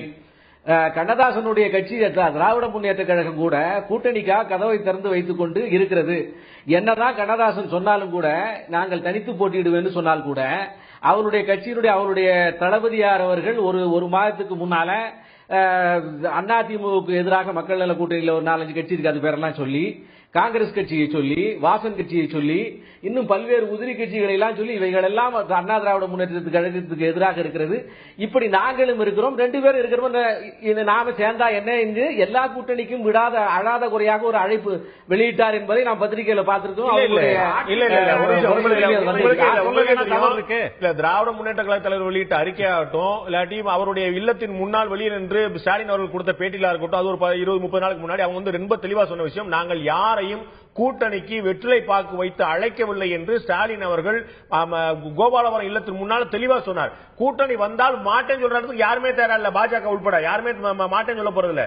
ஆனால் கூட்டணிக்காக ஏங்கி கிடக்கவில்லை என்பதை அந்த கட்சி தெளிவுபடுத்தியிருக்கிறது. இல்ல, அந்த கட்சி கூட்டணிக்காக ஏங்கி கிடக்கவில்லை என்று சொன்னது வார்த்தை ரீதியான விஷயம். ஆனால் உள்கட்டமாக நான் முடிக்கிறேன். அண்ணா திராவிட முன்னேற்ற கழகத்துக்கு எதிராக 1, 2, 3, 4, 7, 8, 10 கட்சிகள் இருக்கிறது. கட்சிகளை எல்லாம் சொல்லி ஆக நாமெல்லாம் சேர்ந்து இருப்போம் என்று சொல்வதனுடைய அர்த்தம் இதுதான் என்பது புரியாமலே நமக்கு புரியும். அதனால திமுக கவலைப்படுவாங்க. நான் கேட்டது பாஜக நிலைமை பற்றி, நீங்க அது சொல்லாம நீங்க திமுக என்னாச்சு, மதிமுக என்னாச்சு, உதிரி கட்சியில எங்க இருக்கு நீங்க தேடிட்டு இருக்கீங்க. நான் சொல்றது பாஜக கூட்டணி நிலைமை என்ன, தேமுதிக பாஜக கூட்டணியில் இருக்கிறதா இல்லையா? இல்ல, தேமுதிக பாஜக கூட்டணியில் இல்லை என்று அவர் எங்கேயாவது சொல்லியிருக்காரா? இந்த பதில் நான் புரிஞ்சுக்கிறேன். என்னை விட மக்கள் சிறப்பா புரிஞ்சுப்பாங்க. இந்த பதில் மக்கள் இன்னும் சிறப்பா புரிஞ்சுப்பாங்க. நான் ஒரே ஒரு இன்னொரு விஷயத்தை முடிச்சிடுறேன். அதாவது பாஜகவினுடைய தலைமையிலே இந்தியாவிலே தேசிய ஜனநாயக கூட்டணி இருக்கிறது. தேசிய ஜனநாயக கூட்டணியுடைய ஒரு அங்கம் தமிழகத்தில் இருக்கிறது. சில கட்சிகள் இருக்கிறது என்று சொல்லுகிறது, சிலது இல்லை என்று சொல்லவில்லை. இன்றைய சூழ்நிலையிலே 2014 பாராளுமன்ற தேர்தலுக்கு பின்னாலே மறுபடியும் அந்த கூட்டணி தொடர வேண்டிய அளவிலே அடுத்த தேர்தல் வரல, இப்பதான் தேர்தல் வந்திருக்கிறது. எனவே இது கொள்கை ரீதியாக ஒவ்வொரு கட்சியும் தனித்தனி கொள்கைகள் இருக்கிறது. அந்தந்த கட்சிகள் ஆட்சியை பிடிக்க வேண்டும் என்ற உத்வேகத்தில் இருக்கிறது. அந்த கட்சி ஆட்சியை பிடிக்க வேண்டும் என்ற நம்பிக்கை அந்த தொண்டனுக்கு இல்லாமல் போகுமானால் அந்த கட்சியை இருக்க முடியாது. எனவே இந்த சூழ்நிலையிலே ஒவ்வொருவரும் அவருடைய பங்குக்கு ஆட்சியை பிடிக்கின்ற முயற்சியில் இருப்பது யதார்த்தம், சகஜம். அந்த வகையில் அவர்கள் 2016 சட்டமன்ற தேர்தல் ஆட்சியை பிடிக்கக்கூடிய ஆவலில் இருக்குது என்று பார்ப்போம். ரவீந்திரன் துரைசாமி அரசியல் விமர்சனத்தை கேட்க விரும்புகிறேன். இந்த திராவிட முன்னேற்ற கழகத்துடைய கூட்டணி என்ன அப்படின்னு ஒரு கேள்வி வரும்போது திரு அந்திரதாஸ் சொன்னது போல யாருமே கூட்டணிக்கு சேரல இன்னைக்கு தேதி வரைக்கும். கருணாநிதி அவர்கள் அரசியல் ராஜதந்திரியாக அறியப்படுறவர். கூட்டணி வியூகத்தை எப்படி அமைப்பார் அப்படின்னு யூகிக்க முடியாது. இதற்கு முன்னாடி பலமுறை நம்ம வந்து பாதிக்கு பாதி மாற்று கட்சிக்கு கொடுத்தது, 2006 மிக பெரும்பாலான பகுதியில் பிற கட்சிகள் கொடுத்தது, நம்ம கூட்டணி நம்ம யாரும் ஒருத்தருக்கு ஒருத்தர் கொடுக்கறதுல இருக்கிறது அவங்க எடுத்துக்கிறது அப்படின்லாம் சொல்லி நிறைய விஷயங்கள்ல சமரசமும் விட்டு கொடுத்தலும் இடுக்கி பிடிக்கிறதும் எல்லாமே செஞ்சிருவார். இந்த முறை 2016 காலம் கணியட்டும் என்று காத்திருக்கிறார்களா இல்லைன்னா வாய்ப்புகள் அவருக்கு குறைவா இருக்கிறதா? காலம் கணிட்டு தான் காத்திருக்கிறாங்க. ஃபர்ஸ்ட்ல முதல்ல அவங்க பெரிய கூட்டணி ஒரு கமிட்மெண்ட் பண்ணாங்க. அது ஸ்ட்ராட்டஜிக்கலி ராங்னு நான் ஃபீல் பண்றேன். அந்த இதுல இருந்து இப்ப அவங்க ரிட்ரீட் பண்ணக்கூடிய ஒர்க்ல பண்ணிட்டு இருக்காங்க. என்னதான் இருந்தாலும் கூட 2014 மூன்றாவது அணி அமைஞ்சது முழுக்க நரேந்திர மோடியோட செல்வாக்கில தான் அமைஞ்சது. இந்த கட்சிகளோட ஸ்ட்ரக்சரை விட மோடிங்கிற ஃபேக்டர் தான் 2014 தமிழ்நாட்டில் இந்தியா ஃபுல்லாவே மோடிங்கிற ஃபேக்டருக்கு அபரிதமாக ஒரு 10% வாக்குகள் கிடைக்கும் போது தமிழ்நாட்டிலும் அதோட பங்களிப்பு பெரிதாக இருந்தது, நிச்சயமா இருந்தது. இன்னும் சொல்ல போனா, உதாரணமா சொல்ல போனா, பக்கத்தில் உள்ள பாண்டிச்சேரியில ஐயா ரங்கசாமியோட கேண்டிடேட் ராதாகிருஷ்ணனுக்கு நாங்க சப்போர்ட் பண்ண மாட்டோம்னு பாமக சொன்னாங்க. பிஜேபி என்டிஏ மோடி தரப்பு ரங்கசாமி தான் சப்போர்ட் பண்ணாங்க. மதிமுக, தேமுதிக, பாமக மற்ற சிறிய கட்சிகள் சேர்ந்து எடுத்த ஓட்டு ஒரு 22,000 ஓட்டு. பாமக அந்த இதுக்கு மிகப்பெரிய அளவுக்கு அதுல நாங்க தான் வெற்றி பெறுவோம், எங்க கேண்டிடேட் தான் வெற்றி பெறுவோம், எங்க கேண்டிடேட் மட்டும் தான் சமூக ரீதியான பலம் இருக்குன்னா ரொம்ப இது பண்ணாங்க. எடுத்த ஓட்டு 22,000 ஓட்டு தான். ரங்கசாமிக்கு பலமும் மோடிக்கு இதுவும் தான் அங்க வெற்றி பெற்றது. அந்த ஒரு மூன்றாவது அணிங்கிறதே மோடி ஃபேக்டர்ல அமைஞ்சதுதான். இதை தவிர இன்னைக்கு மூன்றாவது பெரிய கட்சியா இருக்கக்கூடிய விஜயகாந்தால ஒரு மூன்றாவது அணி எல்லாம் வெற்றி வாய்ப்புள்ள ஒரு அணி எல்லாம் அமைக்கவே முடியாது. அது திமுக தரப்புக்கும் நன்றாகவே தெரியும். 2011 உள்ள கணக்குப்படி பார்த்தா அவர்கள் வாங்கிய வாக்கெல்லாம் பார்த்தா ஒரு 17 விழுக்காடு வாக்கு வருது. 2014 இருக்கக்கூடியது பார்த்தா ஒரு 11 விழுக்காடு வருது. நான் சொல்ல ஒரு சராசரி ரெண்டுமே வேண்டாம், ஒரு 15 விழுக்காடு அவர்களுடைய ஓட்டு வங்கி மட்டுமே வச்சுக்கணும். தேமுதிக இப்ப இருக்கக்கூடிய மக்கள் கூட ஒரு 15 விழுக்காடு மட்டுமே இருக்குன்னு வச்சுக்கிடுவோமே. ஆனால் ஒரு தேர்ட் ஆல்டர்னேட்டிவ்கான தேவை, ஒரு எதிர்பார்ப்பு மக்கள்கிட்ட என்றும் இருந்து கொண்டே இருக்கிறது. அப்ப அதிமுக வேண்டாம் திமுக வேண்டாம் நினைப்பவர்களுக்கான ஒரு புகலிடமாக மக்கள் நல கூட்டணி இருக்காதா? இல்ல, நீங்க அதிமுகவுக்கும் திமுக வேண்டாங்கிற இதுல பார்லிமெண்ட் எலெக்ஷன்ல ஒரு யூனிஃபைங் போல்ஸ் ஆட்டு நரேந்திர மோடி இருந்தாரு. அந்த யூனிஃபைங் போல்ஸால தான் இந்த ஒவ்வொரு கட்சிகளும் தங்களுக்குள்ள அடிப்படை பலத்துக்குள்ள ஸ்ட்ரெச் பண்ணி எடுக்க முடிஞ்சது. இப்போ இந்த கட்சிகள் ஒண்ணுக்கு ஒண்ணு முரண்பாடான கட்சிகள். இப்ப தமிழீழம்னா மதிமுக தமிழீழம் கட்சிங்கிற அடிப்படையில் சரி, யூனிஃபைங் போல்ஸ் யார் இதுல? நான் சொல்றேன் அவங்க 4 பேரும் இணைஞ்சிருக்காங்க, தனியா இதுக்கு போர்ஸ் எதுக்கு? நீங்க என்ன நினைக்கிறீங்க? பாஜக, காங்கிரஸ், அதிமுக, திமுக போன்ற பெரிய கட்சிகள், அவர்களுக்கு துணையாக சில கட்சிகள் நீங்க யோசிக்கிறீங்க. ஆனா தன்னளவுல சரிபாதி அளவில் இருக்கக்கூடிய எல்லா கட்சியும் ஏன் இணையக்கூடாது? நிச்சயமாக நீங்க அப்படி அவங்க இணைஞ்சு இருக்கும் போது கூட கன்னியாகுமரி மாவட்டத்தில் நல்ல பேஸ் உள்ள பிஜேபி தான் ஒரு இடத்துல வெற்றி பெற முடிஞ்சது. தர்மபுரியில ஒவ்வொரு காலகட்டத்திலும் 2வது இடம் கொடுக்கக்கூடிய பாமக தான் ஒரு இடத்தை வெற்றி பெற முடிஞ்சது. இதே மோடி ஃபேக்டர் இருந்து கூட விருதுநகர்ல வைகோவால வெற்றி பெற முடியல. இப்போ அந்த ஏற்கனவே மோடி ஃபேக்டர் இருந்த அணியை விட இப்போ நீங்க ப்ரொபோஸ்ட் அணி விஜயகாந்த் ஒரு ஆப்ஷனா தான் சொல்றாரு. அவர் 2014 சோனியா போய் பார்த்தாரு, திமுக கிட்ட பேரம் பேசினாரு. அடுத்து கடைசியா தேசிய ஜனநாயக கூட்டணில வந்தாரு. இப்பவும் கூட அவரு சேகர் கட்சியார் என்டிஏல விஜயகாந்தோட வழக்கறிஞர்கள் இன்னும் கண்டிப்பா பண்ணிட்டு தான் இருக்காங்க. அவரு இளங்கோனை போய் பார்த்தாரு மோடி எழுத்து போட்டி போடும் போது. கருணாநிதி தன்னோட பிறந்த நாள் கல்யாண நாள் கொண்டு காட்டினாரு. இப்படி அவர் ஆப்ஷன்ஸ் ஓபனா வச்சிட்டு இருக்கிறாரு. இந்த ஆப்ஷனை பொறுத்த அளவுல நீங்க என்னதான் திமுக அதிமுக மட்டுமல்ல மற்ற கட்சிகளும் மக்கள் நல கூட்டு இயக்கம் ஆட்சியை பிடிக்க போறதாங்கிற கேள்வி அடுத்த கட்டம் போகட்டும். மக்கள் நல கூட்டு இயக்கம் ஒரு மாற்று அணியாக பரிணமிக்க முடியுமா? நீங்க மக்கள் நல கூட்டணிங்கிற சென்ட்ரிக்கா பாக்குறீங்க. விஜயகாந்த் சென்ட்ரிக்கா பார்த்தா அவர் 2006 பாமகவையும் அதிமுகவையும் மற்ற இதர சிறிய கட்சிகள் காங்கிரஸ், பாஜக இவங்களை பலப்படுத்தி தான் அவர் சக்தி அடைஞ்சாரு. 2009 அவர் 10% வாக்கு எடுக்கும் போது மதிமுக ஒரு சீட்டு தான் வெற்றி பெற முடிஞ்சது, பாமக ஒண்ணு வெற்றி பெற முடியல. இப்படி இந்த கட்சிகளை தான் பலகீனப்படுத்தினாரு. 2014 அவரோட தவறால் அவரோட தவறான முடிவால பாமக ஒரு வெளிச்சத்தை கொடுத்துட்டாரு, பாஜக ஒரு வெளிச்சத்தை கொடுத்துட்டாரு. அவர் 2011 பலமா இருந்த நிலையை தாண்டி கீழே போயிட்டாரு. மீண்டும் அவர் அத்தகைய முடிவு எடுப்பாராங்கிற சந்தேகம் தான். இல்ல அதிமுகவோட கூட்டணிக்கான வாய்ப்பே இல்ல. திமுகவை அவங்களும் அவங்களுடைய கட்சியினர் விமர்சிக்கக்கூடிய பார்க்கும்போது திமுக கூட்டணி சேரக்கான வாய்ப்பு எவ்வளவு இருக்கு, எவ்வளவு தூரம் இருக்குங்கிற வார்த்தை சொல்றீங்கல்ல. இதே விஜயகாந்த் தான் என்ன சொன்னாரு, அதிமுக அரசு அமைப்பு அகற்றுவதற்கு எவ்வளவு பெரிய தியாகத்தையும் செய்ய தயார்னு சொன்னாரு. இவர் தேசிய ஜனநாயக கூட்டணி இருந்து கூட திமுகவோட குறைஞ்ச ஸ்ட்ரக்சரா தான் வந்தாங்க. அதை விட பலகீனமா தான் இந்த அணி இருக்குது. அப்படி இருக்கும்போது சொல்றது வெறும் அரித்மெட்டிக்கல் கால்குலேஷன் தான் சொல்றாரு. 67 சின்ன சின்ன கட்சிகள் சேர்ந்துதான்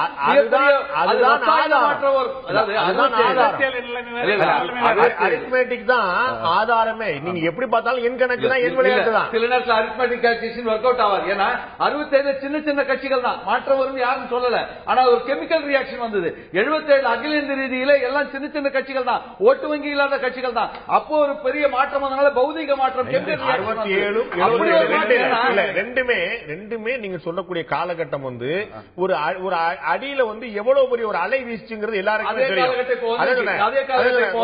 1996 அதிமுக ஆட்சி மாறும்னு சாமானியன் கூட நினைச்சுக்கிட்டு இருந்த காலத்துல தமாக திமுக கூட்டணி அன்னைக்கு மிகப்பெரிய எதிர்பார்ப்பை ஏற்படுத்திய மதிமுக முன்னிலை பெற முடியல. அந்த மாதிரி ஒரு பெரிய ஒரு வாய்ப்பு, பெரிய எதிர்ப்பு, ஆட்சி மாறும் என்ற உத்தரவாத தன்மை இருந்த போதே மதிமுக வலுப்பெற முடியல மார்க்சிஸ்ட் கம்யூனிஸ்ட் கட்சியோட. அப்ப இப்போ அந்த மாதிரி இருக்குதாங்கிறதே கேள்விக்குரிய முதல் விஷயம். அதற்கு பிறகு எப்படி பயன்படுத்த முடியுங்கிறது திரு ரவீந்திரன் சொன்ன 96 அப்படி ஒரு பிரளயம் போல வந்தது. அந்த நேரத்தில் சூழ்நிலைகள், அரசியல் தட்பவெட்ப சூழ்நிலை திடீர்னு மாறுச்சு. ஏன்னா மூப்பனார் வெளியில வர சூப்பர் ஸ்டார் வாய்ப்பு வீடு தேடி வந்த போதே பயன்படுத்த முடியாம வேற ஒருத்தர் தட்டி போகக்கூடிய நிலைமை இருந்தது. அதிமுகவுக்கு மாற்று என்ற பார்வை மக்கள் மனதில் திராவிட முன்னேற்ற கழகம் தான் இருந்தது. அந்த விரக்தி இப்போ வந்திருக்கு. 67 திமுக ஆட்சிக்கு வந்தது, 77 அண்ணா திமுக ஆட்சிக்கு வந்தது. இந்த 48 ஆண்டு காலம் 2 பேரும் சுரண்டியதனுடைய விளைவுதான் அந்த உச்சநீதிமன்றத்தில் சொத்து குவிப்பு வழக்கு, இங்க 2G வழக்கு, சிபிஐ வழக்கு. இந்த மழைக்காலத்தினுடைய இந்த மழைக்காலத்தினுடைய இவ்வளவு பெரிய இதுக்கு காரணம் என்னன்னா, இவ்வளவு பெரிய அவலத்துக்கு காரணம் இந்த 2 ஆட்சிகளும் இன்றைக்கு ஏரிகளையும் குளங்களையும் நீர்வரத்துகளையும் பங்கு போட்டுவிட்ட காரணத்தால் தான் இவ்வளவு பெரிய அவலம் வந்தது என்பது எல்லோருக்கும் ஒரு தூண்டுகோலாக இருக்கிறது. வெளிப்படையா பேசுவதனால் ஊழல்ல மக்கள் ஒரு கிரைட்டீரியாவா பாக்குறாங்களாங்கிறது ஒரு அடிப்படையான கேள்வி. நீங்க சொல்லக்கூடிய வழக்கு முந்தானத்து கால வந்த வழக்குல 97 இருந்து இருக்கக்கூடிய வழக்கு, அந்த வழக்கு இவங்க 2007 இருந்து இருக்கக்கூடிய அவங்க வழக்கு, 2 வழக்குமே காலங்காலமா சொல்லப்பட்டது. அவர்கள் தண்டிக்கப்பட்டாலும் விடுவிக்கப்பட்டாலும் தாண்டி சொத்து கூச்சிட்டாங்கிறது இவங்க மேலேயும், 2G அடிச்சு போயிட்டாங்க இவங்க மேலேயும் அழியாத முத்திரையா பதிஞ்சு கிடக்கு. அதை தாண்டி தான் அவர்களுடைய வெற்றியும் தோல்வியும் அரசியல் தொடர்ந்து கொண்டே இருக்கிறது. அதாவது ஒரு சின்ன குழந்தை வேலூர்ல இருக்கிற ஒரு இன்ஜினியரிங் காலேஜ்ல கல்லூரி படிக்கிற குழந்தை ஒரு பாட்டில் ஸ்டாலின் அவட்டத்தில் கொடுத்து, அதுக்கு என்ன அர்த்தம் அப்படின்னு சொன்னா, இந்த 67 நீங்க ஆட்சிக்கு வந்த பிறகுதான் மதுக்கடைகளை திறந்து விட்ட காரணத்தால் தான் இவருடைய தந்தை இழந்து விட்டு 1.5 கோடி பேர் குடிகாரர்கள் ஆயிட்டாங்க தமிழ்நாட்டில். அந்திரிதாஸ் போல நிறைய தரவுகளோட புள்ளியோட பேசக்கூடியவர்கள் படத்தை மட்டும் வாட்ஸ்அப்ல பார்த்து சொல்லக்கூடாது. அங்க நடந்த கான்வர்சேஷன் பாத்தீங்கன்னா, இந்த மதுபாட்டிலால தான் குடும்பமே சீரழிது, பல குடும்பம் சீரழிது. இதற்கு நீங்கள் முற்றுப்புள்ளி வைத்தீர்கள், உங்களுடைய ஆட்சியை கொண்டு வந்து அந்த பொண்ணு சொல்லி சொன்னது அப்படிதான். நீங்க அப்படியே எடுத்துக்கலாம், நீங்க எடுத்துக்கிறது இல்ல. நடந்த உரையாடலே வேறு, நீங்க புரிந்து கொள்ளக்கூடிய கணக்கு வேறு. 5 முறை வந்து கூட அது மூடல அப்படின்னு சொன்னா எந்த நம்பிக்கையோட அவங்க சொல்லிருப்பாங்க நமக்கு தெரியல. 71 இவங்க தான் அதுக்குண்டான முதல் தடத்தை பதித்தார்கள். பிரச்சனை தவறுதான புரிதல் தான், அதுதான் பிரச்சனை. உங்களுக்கு இருக்கக்கூடிய கேள்வி என்ன, அவர் ஏற்கனவே சொன்ன போல 96 அதிமுகவுக்கான மாற்று திமுக தான் அப்படின்னு இருந்துச்சு. ஆனா அப்பயே ஒரு துணைக்கோளாக, ஒரு ஊன்றுகோலாக தமாகவுடைய தேவை இருந்துச்சு. தமாக ஒருவேளை தனித்து போட்டிட்டு இருந்து ரஜினியுடைய வாய்ஸ் தமாக இருந்தா எப்படிப்பட்ட ஒரு குளறுபடியான நிலைமை ஏற்பட்டு சொல்ல முடியாது. இன்று அதிமுகவுக்கு மாற்று திமுக தான் என்ற உத்தரவாதமான உறுதியான தன்மை ஏன் இல்லை? நிச்சயமாக. அதாவது இதுக்கு ஒரு 2 தரவுகள் நாங்க சொல்லணும். மரியாதைக்குரிய சேகர் அவர்கள் பேசும்போது சொன்னாங்க, இந்த மாதிரி திமுக தளபதி அவர்கள் பேசும்பொழுது எல்லா கட்சிகளையும் எதிர்க்கின்றன. இதுல என்ன தவறு இருக்குன்னு தெரியல. ஆளுங்கட்சி எல்லா கட்சியும் எதிர்க்கின்றன என்று சொல்வதாலேயே கூட்டணி சேர்றது ஒன்னும் அர்த்தம் கிடையாது. ஒரு தகவலை சொல்றாங்க. அடுத்த நீங்க கூட்டணியை ஏற்க மாட்டோம் நீங்க என்னைக்குமே சொல்லல. அவர் கூட்டணியா காத்து கிடக்கணும், அது நாங்க பதில் சொல்லியாச்சு. ஆனால் நண்பர் அத்ரிதாஸ் அவர்கள் பேசும்போது சில தகவல்கள் சொன்னார். அவராக சில கற்பனையாக இந்த மாதிரி குழந்தை பாட்டில் கொடுத்தெல்லாம் சொன்னாரு. இந்த காலகட்டம் அவர் சொன்ன குற்றச்சாட்டுகள் கூறிய காலகட்டங்கள்ல எங்களோட இணைந்து தேர்தலையும் போட்டிட்டு இருக்காங்க. ஒன்னு அப்ப தெரியாம இப்ப மட்டும் உங்களுக்கு என்ன விவரம் தெரிய வருது.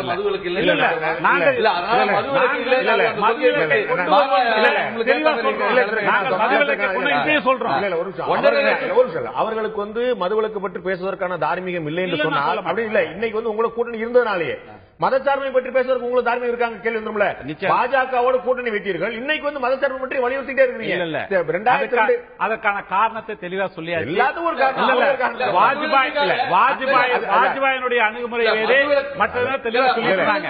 உங்களுக்கே தெரியும், நான் எடுத்து காட்ட முடியும். நரேந்திர மோடி அவர்களை தமிழக முதல்வர் பாராட்டியதை விட அதிக முறை பாராட்டியது திராவிட முன்னேற்ற கழக தலைவர். வாஜ்பாய்க்கு என்ன விமர்சனம் பாராட்டு வைத்தாரோ, தவறான மரத்தில் சரியான பழம் என்பது போல எப்படி அவருக்கு வாஜ்பாய்க்கு ஒரு பாராட்டு வைத்தாரோ, அதே போலதான் நரேந்திர மோடி அவர்கள் சரியாக செயல்பட நினைக்கிறார். அதை புரிந்து கொண்டு அமைச்சர்கள் செயல்பட என்று புரியவில்லை. நரேந்திர மோடி சரியான திசையில் போயிட்டு இருக்கிறார். நரேந்திர மோடியுடைய நண்பர், நரேந்திர மோடி ஆட்சி சிறப்பாக பல முறை பல விஷயங்களை சொல்லியிருக்கார். இந்தியாவில் இதுவரை வந்த பிரதமர்களே சிறந்தவர் மோடிங்கிற வார்த்தை. நான் என்ன சொல்றேன், ஒருவர் சிறப்பாக செயல்படுவார் என்று கருதும் பொழுது ஒரு கருத்தை வெளியிடுவது தவறு இல்லை, எதிர்த்து தான் கொள்ளிருக்க வேண்டும். பேசும்போதே வைக்கப்பட்டது நரேந்திர மோடி சிறந்தவராக இருந்தால் பாஜக சிறந்ததாக தான் இருக்க வேண்டும். நரேந்திர மோடி நல்லவர், பாஜக கெட்டதுன்னு எப்படி சொல்ல முடியும்? நண்பர் பேசும்போது சொன்னாரு, இந்த கட்சியில சிலர் தான் போயிட்டாங்க, எல்லாரும் போகல, எல்லாம் இருக்கிறாங்க அப்படின்னு சொல்ல மாதிரிதான் ஒரு கட்சியில் ஒரு சிறப்பாக செயல்படுகிறார் என்றால் அவரை பாராட்டுவதில் தவறு கிடையாது. என்னுடைய கேள்வி என்ன, ஒரு அதிகபட்சமா 4.5 மாதத்துல தேர்தல் வரக்கூடிய நிலைமையில திராவிட முன்னேற்ற கழகத்துடைய முகாம் இந்நேரம் ஜே ஜே ஜே ஜே இருந்திருக்கணும், களை கட்டி ஓடிட்டு இருந்திருக்கணும். ஆனால் கூட்டணிக்கு யார் வருவாருங்கிற ஒரு தெளிவு, ஒரு அரசியல் விமர்சனம் மத்தியில் கூட இவங்க வரவாய்ப்பு கூட பார்வை கூட இல்லாம இருப்பது எதை காட்டுங்கிறதா என்னுடைய கேள்வி. அதிமுகவுக்கு மாற்று ரைட் ஆல்டர்னேட்டிவ் பார்ட்டி மக்கள் மத்தியில இது இருக்கலாம், இல்லாமல் போலாம். அது வந்து விவாதத்துக்குரிய விஷயம். கூட்டணி கட்சிகள் மத்தியில இருக்கணும்ல. அதாவது நிச்சயமாக ஒண்ணு அடிப்படையா புரிஞ்சுக்கணும். சமீபத்தில் நடந்து முடிந்த நாடாளுமன்ற தேர்தல், அதற்கு பின் வந்த ஸ்ரீரங்க இடைத்தேர்தல், மற்ற தேர்தலாம் நீங்க எடுத்துக்கிட்டீங்கன்னா கட்சிகள் போட்டியிட்டன. மதிமுக ஆதரவு அளித்த கட்சிகள் இருந்தது, மார்க்சிஸ்ட் கம்யூனிஸ்ட் கட்சி போட்டியிட்டது, தேமுதிக கூட ஆதரிச்சது. இதே கிட்டத்தட்ட கூட்டணி போல பாஜக கூட போட்டி போட்டது. ஆனால் அந்த தேர்தல்களில் யார் முதல் 2 இடங்களை பிடித்தார்கள் என்பது எல்லாருக்கும் தெரிந்த ஒரு விஷயம். அந்த மாற்றம் இன்னும் மாறவே இல்லை. இந்த மாற்றங்கள் இப்பொழுது இந்த ஆட்சி மீது அதிருப்தியை வீசி இருப்பது திராவிட முன்னேற்ற கழகம் தான் அடுத்த ஆட்சி அமைக்க என்பது மக்கள் மிக தெளிவாக இருக்கிறார்கள். திராவிட முன்னேற்ற கழகம் மிக நம்பிக்கையா இருக்கின்றது. இந்த நம்பிக்கை இருப்பதால் தான் தலைவர்களும் நிச்சயமா தனித்து போட்டி. உங்களுடைய தலைவர்களுடைய உரையிலிருந்து பார்க்கும் போது தனித்துதான் போட்டிடுவோம் பாமக வந்து திட்டவட்டமா அறிவிச்ச மாதிரி திமுக தாராளமா சொல்லலாம், அவங்களோட ஆசையை தாராளமா சொல்லலாம். திராவிட முன்னேற்ற கழகத்தை பொறுத்தவரை மிக தெளிவாக சொல்லியிருக்க நீங்களே சொன்னீங்க. பாமக வந்து ஜெயிக்கிறாங்க இல்ல, அதை தாண்டி திட்டவட்டமாக நாங்கள் தனித்து போட்டு அறிவிக்கிற மாதிரி திமுக அப்படி அறிவிக்கல. சோ கூட்டணிக்கு தயாரா தனித்து போட்டு யாரையும் வெத்தலை பாக்கு வச்சு அழைக்கலன்றதோட வேற என்ன சொல்ல முடியும்? இல்ல அதான் கூட்டணிக்கு நீங்கள் ஏங்கல, நான் மறுக்கல. நானே கூட்டணிக்கு வந்து தயாராக இருக்கிறது தெரியுது. கூட்டணிக்கு தயாராக இருக்கிறோம் என்று சொல்லும் போது யார் யாருக்கான ப்ராபபிலிட்டி, யார் யாருக்கான வாய்ப்பு இருக்குன்னு பார்க்கணும். அந்த வாய்ப்புகள் ஏன் தமாக வந்து சொல்லல? பாமக வருவதற்கான வாய்ப்பு தெரியல, மக்கள் நல கூட்டணிக்கான வாய்ப்பு தெரியல, பாஜக வரப்போறது சொல்ல முடியாத விஷயமா இருக்கு. வேற என்ன வாய்ப்பு இருக்குன்னு கேள்வி வருது. காங்கிரஸ் ஒன்று ஒரு இயல்புல வந்து புரிந்து கொள்ள முடியாது. காங்கிரஸ் வந்து திமுக சேரக்கூடிய வாய்ப்பு நிறைய இருக்கு. அதான் நான் சொல்ற கருத்துக்கள்னு கேட்டீங்கன்னா, திராவிட முன்னேற்ற கழகம் அப்படி கூட்டணியை தேடி அலைந்துதான் தேர்தலை சந்திக்க நிலையில இல்ல. அதனால இயல்பாக வரக்கூடிய கூட்டணியில் சேர்த்துக் கொள்ள திராவிடம் தயாராக. அதுதான் உண்மையானால் நாங்கள் தனித்து போட்டிடுவோம் சொல்லி இருக்கலாமே. பாமக வேற என்ன சொல்லிட்டு இருக்காங்க? அதுதான் சொல்றாங்க. 2 இடங்கள்ல 4வது 2 எம்பி தொகுதியில 4வது இடம், 7 எம்பி தொகுதிகள் 3வது இடம். வச்சுட்டு நாங்க அவர்கள் முன்வைக்க முடியும். 75 லட்சம் ஓட்டு வாங்கியிருக்கோம். இல்ல நீங்க எப்ப சொல்றீங்க? 2014 சொல்றீங்களா? 2014 திரு ரவீந்திரநாத் குறிப்பிட்டது போல, ரவீந்திரன் துரைசாமி குறிப்பிட்டது போல 2014 வைகோ தன்னுடைய சொந்த தொகுதியில இவ்வளவு பெரிய நரேந்திர மோடி அலை வீசின போதே வெற்றி பெற முடியல. 2009 ஈழத்தமிழர் பிரச்சனை உச்சத்துல இருந்த போதே வெற்றி பெற முடியல அப்படின்னு சொல்லும்போது நம்ம வந்து அதற்காக நம்ம வந்து ஒரு தேர்தலில் வெற்றி தோல்வி. அதிமுக ஒரு தொகுதி என்ற கட்சி, திமுக 2 தொகுதியில் நின்ற கட்சி. சோ அப்படிலாம் இருந்தா அண்ணா திமுக என்றும் தோற்கடிக்க முடியாத இமயமலையும் அல்ல, திமுக என்றும் வீழ்த்தப்பட முடியாத சக்தியும் அல்ல. இதற்கு மாற்று ஒரு கட்டத்தில் வந்தே திரும்ப அந்த மாற்று இப்போ வந்திருக்கிறது. 48 ஆண்டுகளாக மக்கள் இன்றைக்கு விரக்தியின் விளிம்பில் இருக்கின்ற காரணத்தால் ஒரு பௌதிக மாற்றம் வரும் என்பது எங்களுடைய நம்பிக்கை. திரு எஸ்.ஆர். சேகர், நான் கேட்க விரும்புற கேள்வி, ஏற்கனவே பாட்டாளி மக்கள் கட்சி ஒரு வெளிப்படையான அறிவிப்பை வெளியிட்டது, பாமகவுடைய தலைமையை ஏற்றுக்கொண்டால் பாஜகவோட கூட்டணி தொடரும். அந்த வாய்ப்பை நீங்க ஏன் பரிசீலிக்க கூடாது? அதோட பெட்டர் வாய்ப்பு உங்கள்ட்ட இருக்குதா? இல்ல, இப்ப நான் ஏற்கனவே பல முறை சொன்னதுதான் திருப்பி சொல்றேன். இப்ப எல்லா கட்சிகளும் ஆப்ஷன்ஸ், யார்கிட்ட எந்த இடத்துல போனா நல்லா இருக்க முடியுங்கிற ஒரு இதோட தான் எல்லா கட்சியுமே இருக்கு. அந்த வகையில பாமக அன்புமணி பாஜக எந்த இடத்துக்கு போனா நல்லா இருக்கு? இல்ல, பாஜக அவருடைய தலைமையிலே தமிழ்நாட்டிலே ஒரு மிகப்பெரிய தேசிய ஜனநாயக கூட்டணி வரும், அதுக்கான வாய்ப்புகள் இருக்கிறது என்கின்ற நம்பிக்கையிலும் எங்கள் கட்சியை வலுப்படுத்துகின்ற முயற்சியிலும் இறங்கி வேலை பார்த்துக்கிட்டு இருக்கோம். அதனால எல்லாரும் அவருடைய நம்பிக்கைகளை சொல்லாமல்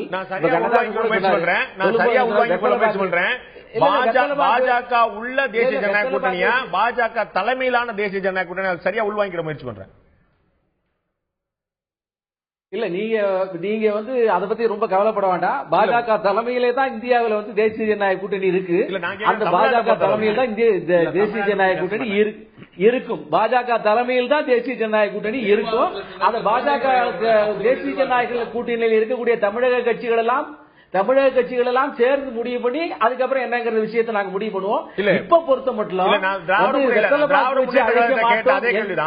நீங்க சொன்னது போல ஒருவேளை பாஜக ஒரு கூட்டணியை கட்டமைக்கக்கூடிய இடத்தில் இருக்குமானால் எந்த கட்சியோடங்கிற ஒரு கேள்வி எழுதலையா? உங்களோட கூட்டணியில் இருந்த கட்சியிலே இல்லை என்ற நிலைமை இருக்கும்போது புதிய கட்சிகள் யார் வர வாய்ப்பு இருக்கிறது? உங்களுக்கு தெரியும், திரு பாரிவேந்தர் கூட ஒரு சமயத்தில் சொன்னாங்க, நாங்க சட்டத்தை தேர்தல் தனித்து போட்டு தயங்க மாட்டோம். அவர் கூட சொல்றாரு, உங்களுடைய இணக்கமான தோழமை கட்சியா இருந்தவர் ஏசி சண்முகம் என்ன மாதிரி நிலைமை இருப்பாருன்னு அவருக்கு தெரியல, நமக்கு தெரியல.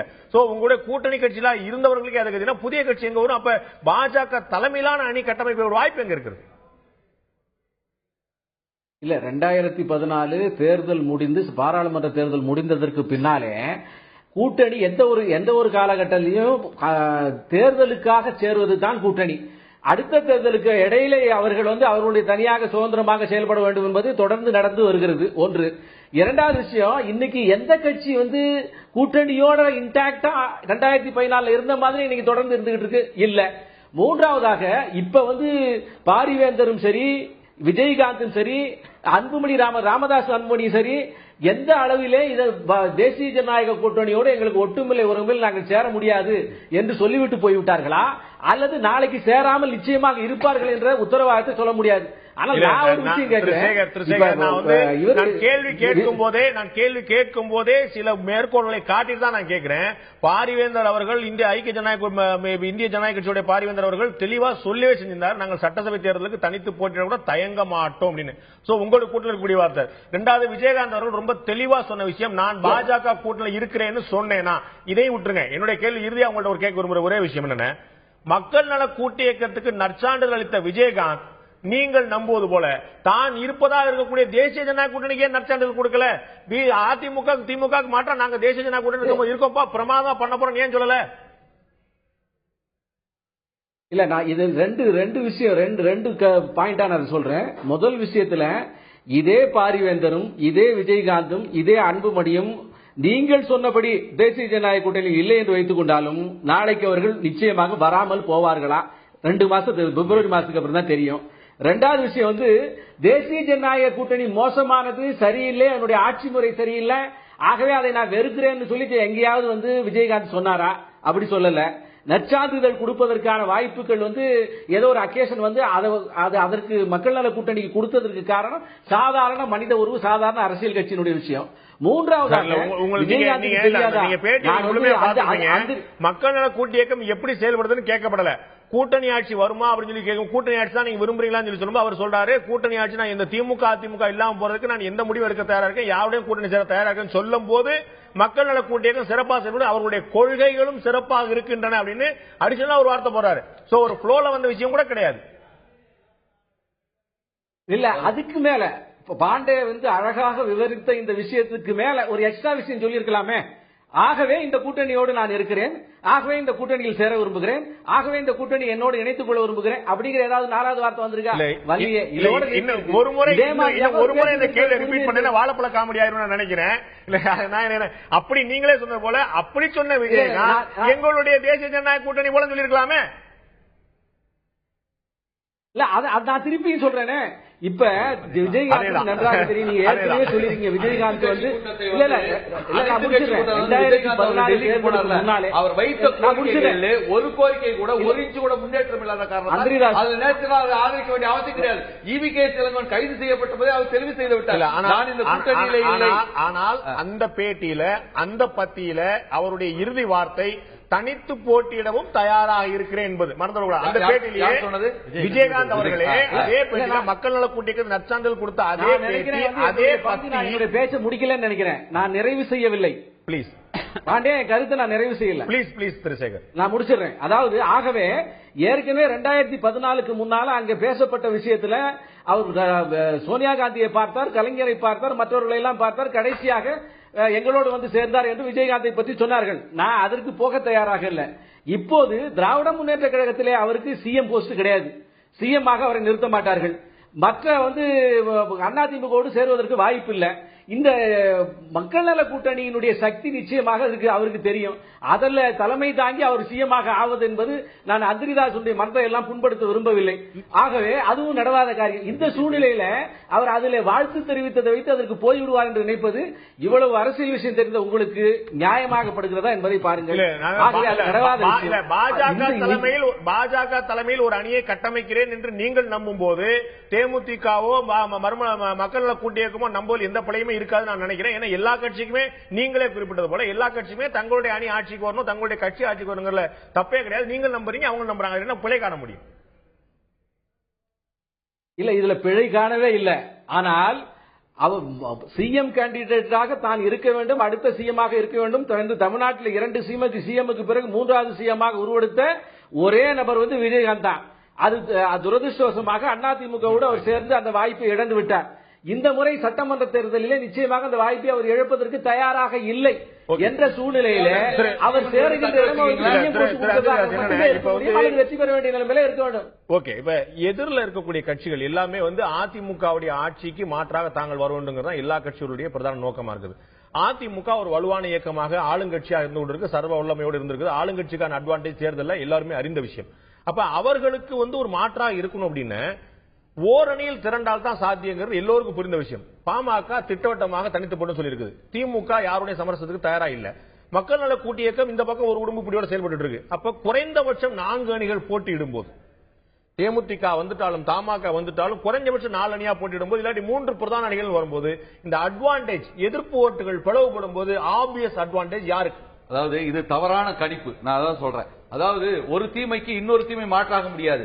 ஆக அதிமுக எதிர்த்து எல்லாம் இருக்கின்ற காரணத்தால் திமுகவோட போய் நாங்கள் சேர்த்துக் கொள்ள முடியாது.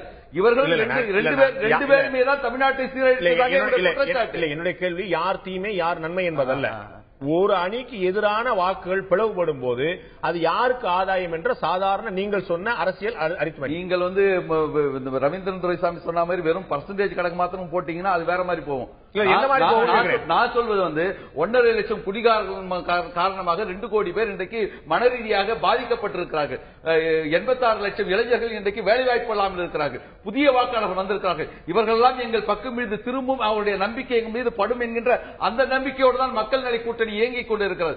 ஆகவே அதிமுகவுக்கு எதிரான சக்திகள் ஒன்று சேர வேண்டும் என்பதே ஒரு மூட நம்பிக்கையாகத்தான் நாங்கள் பார்க்கிறோம். இல்ல, மூட நம்பிக்கை நீங்க சேருங்கன்னே நான் சொல்ல. நீங்க உங்களுடைய இயக்கத்தை நீங்கள் விரும்பி நடத்தக்கூடிய உரிமை உங்களுக்கு இருக்கு, உங்களுடைய கடப்பாடு. நான் என்ன கேக்குறேன், அதனுடைய ஆதாயம் அதனுடைய பலன் யாருக்குன்னு கேக்குறேன். 89ல ஜெயலலிதா ஜானகி 2 இருந்த போது ஆதாயம் அடைந்தது திராவிட முன்னேற்ற கழகம் ஆட்சிக்கு வந்தது. அப்போ அந்த நிலைமை தானே ஏற்படும் உங்களுக்கு. நீங்க வந்து 3 வலுவான இயக்கம் ஆதாயமா இருக்கு.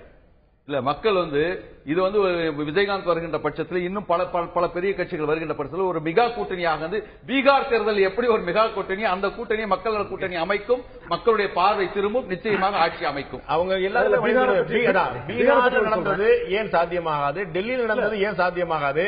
அது போக இன்னொரு விஷயம், 2016 பத்தி எல்லாரும் பேசுறோம். என்னுடைய பார்வையில என்னுடைய புரிதல்ல எல்லா கட்சியும் 2021 தான் குறி வச்சு செயல்படுறாங்களோ ஒரு சந்தேகம். பீகாரை பற்றி அவர் சொன்னாரு, இந்தியா முழுவதுமே திமுக அண்ணா திமுக ஆட்சி தான் இதுன்னு சொல்றாரு. இவர் கூட்டணியில் இருக்கக்கூடிய இடதுசாரிகள் பீகார்ல மக்களவை தேர்தலில் 7% வாக்கள் எடுத்திருந்தாங்க. சட்டமன்ற தேர்தலில் 4% வாக்கள் தான் எடுத்திருக்காங்க. 3% வாக்கள் குறைஞ்சிட்டாங்க. பாஜக மகாபந்தன்ல உள்ள ஜேடியு ஆர்ஜேடி மட்டுமல்ல, காங்கிரஸ் பஸ்வான் கட்சி எல்லா கட்சியுமே வாக்கு குறைஞ்சிருக்குது. இவங்க திமுக அண்ணா திமுக கூட்டணி போகும்போது பலனே கண்டாங்க. இல்ல நிச்சயமா தளம் கிடையாது. 7% ஓட்டு 3000 நீங்களும் குறைஞ்சிட்டு தானே வரீங்க. நீங்க குறைஞ்சு வந்தால தானே விஜயகாந்த் ஆளானாரு. உங்களையும் பாமகவும் பலகீனப்படுத்தானே விஜயகாந்த் ஆளானாரு. அதிமுக திமுக பலகீனப்படுத்திட்டாரு. இது ஏற்கனவே நடந்த புள்ளி விவரம் தான். இதுல அவர் மறுக்க மாட்டாரு. எந்த கெமிக்கலும் அங்க நடக்கல. விஜயகாந்த் 2006 2009 பலகீனப்படுத்தினது காங்கிரஸ், பாஜக, பாமக, மதிமுக, விடுதலை சிறுத்தைகள் போன்ற கட்சிகளாக தவிர அதிமுக பாமக 3 மாதத்துக்கு முன்னாடி இந்த நிலைமை தான். அவரே பலகீனமாயிட்டாரு. திரு ரவீந்திரன், இன்னைக்கு மக்கள் நல கூட்டு இயக்கம் மக்கள் மத்தியில் சென்றடைந்து விட்டது. அதற்கான அறிமுகம் இன்று தேவையில்லை. அது ஒரு ரீச் ஆயிட்டாங்க மாற்றுக்கிறதுல.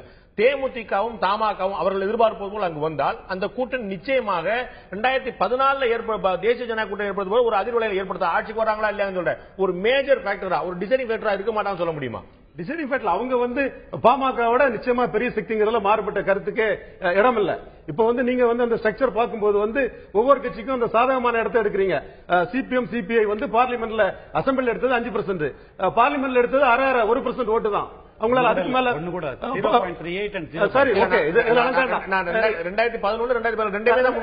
அப்படி போகும்போது இது ஒரு ஹெட்ரோஜினியஸ் என்டிட்டி. இது ஒரு யூனிஃபைங் ஃபோர்ஸ் இல்லாத ஒரு இது எப்படி நிற்க முடியும்? திமுக கருணாநிதி இருக்காப்ல, அண்ணா திமுக ஜெயலலிதா இருக்காப்ல, ரெண்டு பேருமே எஸ்டாப்ளிஷ் லீடர்ஸ். இங்க யாரு எஸ்டாப்ளிஷ் லீடர், யாரு தலைவர்? தவறாக நினைச்சு கூடாது. சமூக ஆர்வலர்கள் இப்ப எப்படி இருக்காங்கன்னா, ஒன்னு அண்ணா திமுகவோட இருங்க, இல்ல திமுகவோட இருங்க, மூன்றாவது அணி அமைப்பு வாய்ப்பே இல்லை என்பதை போலதான் நம்பிக்கையோடு பேசுறாங்க. நல்லா வரலாம். அவருக்கு அதுல அந்த ஆதாயம் எதுவுமே கிடைக்க போல. என்னன்னா அந்த அளவுக்கு வலுவோடு இருக்கிறதா அப்படிங்கறத ஒரு கிராஸ் செக் பண்ணிக்கிறதா. வலுவோடு இருந்தீங்கன்னா மகிழ்ச்சி தான், மாட்டுக்கிறதுல. திரு உங்கள்ட்ட கணாசன் இறுதியான கேட்க விரும்புற கேள்வி, திராவிட முன்னேற்ற கழகம் தொண்டர்களை அரவணைத்து செல்லக்கூடிய கட்சி. உங்களுடைய கட்சியுடைய பொருளாளர்கள் மக்கள் போய் சந்திச்சார், நமக்கு நாம சொன்னார். அடுத்து இருக்கக்கூடியதுல இது மாதிரியான அரசியல் நிலைமை இன்னைக்கு இருக்கக்கூடிய நிலைமையில தேமுதிகவுடைய தலைவர் சொல்றாரு, திமுகவோட எங்களுடைய தொண்டர்கள் கூட்டணி அமைக்க விரும்பியது உண்மை அப்படின்னு சொல்றாரு. கூட்டணி வைக்க விரும்பியது உண்மை, ஆனால் அவனோட கூட்டணி வைக்க நாங்க இப்ப தயாரா இல்லைன்னு சொல்றாரு. அப்ப இன்னமும் அந்த பக்கம் ஏதாவது ஒரு கதவு திறந்திருக்கு நீங்க நினைக்கிறீங்களா, இல்லாட்டி கத்தம் மூடியதான் நினைக்கிறீங்களா? இல்ல, அதாவது திராவிட முன்னேற்ற மதிமுக விலகி வந்தவர்கள் கூட சொன்ன காரணம் என்னன்னு கேட்டீங்கன்னா, வைகோ அவர்கள் மறைமுகமாக அதிமுக ஆட்சிக்கு வர உதவி இருக்கிறார். திராவிட முன்னேற்றத்தை கூட்டி என்று முடிவெடுத்து கூட அவர் ஏதோ ஒரு காரணத்தால் திடீரென்று மனமாற்றம் ஏற்பட்டு இது மாதிரி சொன்னார்னு ஒரு கருத்தை சொன்னாங்க. அதைத்தான் திரு விஜயகாந்த் அவர்கள் கூட பல்வேறு கருத்துக்களை சொல்லிட்டு இருக்காரு. அதைத்தான் நான் சொன்னேன். ஜனவரி பிப்ரவரி வரும்போதுதான் ஒரு தெளிவான ஒரு முடிவு கிடைக்கும். அது வரைக்கும் யார் வேண்டுமானாலும் என்ன சொல்லிட்டு போகட்டும். இது திராவிட முன்னேற்ற கழகம் கூட்டணி வந்தால் ஏற்றுக்கொள்ள தயார். ஆனால் அதே சமயத்தில் தனித்து போட்டிடும் திராவிட முன்னேற்ற தயாராக இருக்கின்றது. என்ன முடிவு எடுக்கணும் திமுக எங்களுக்கு டிக்டேட் பண்ணணும் அவசியம் அன்போடு அழைக்கிறார். சொல்லவே இல்லையே உங்களை போய் நாங்க சொல்வேன், நீங்க தாராளமா வந்தாலும் சேர்த்துக்க தயாரா தான் சொல்றோம்.